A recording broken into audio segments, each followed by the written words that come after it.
and then, the operation, did another one. And then this time, after that one now, my belly started swelling up. The next thing is that I was like, the fourth day now, this is after the third day, the fourth day, my belly started swelling up. It was becoming big. I could literally feel my tummy blowing up. It was like you want to burst. In fact, I was feeling it opening. I started shouting.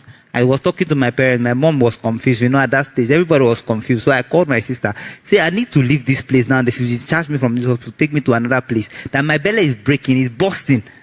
So my belly was opening. I was feeling it opening like this, opening. And then the crazy thing is that while we were doing it, the doctor was there trying to organize another, operation and all that. So we said, no.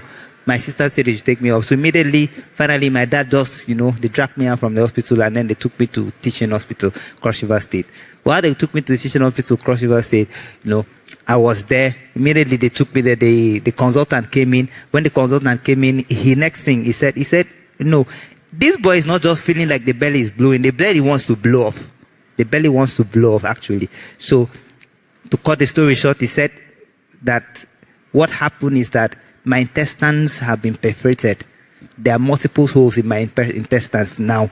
And then feces are the things passing out into my tummy. And then they are entering my blood now.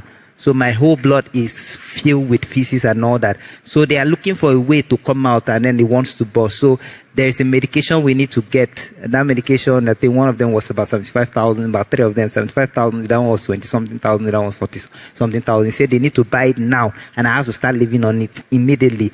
If they don't buy it in the next few hours, that I am going to pass.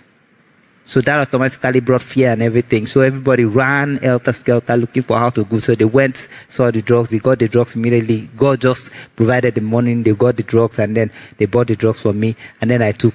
The man was amazing. See, he does not understand how this boy lives. This boy is surviving.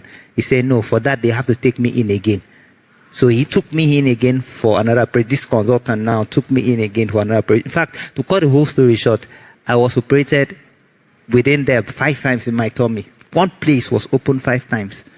And then when they did the last operation there here in Nigeria, and it wasn't working, nothing was working. A friend of mine just called in, Funny enough, I was just there because I didn't even know what was going on with me anymore. I was, literally unconscious.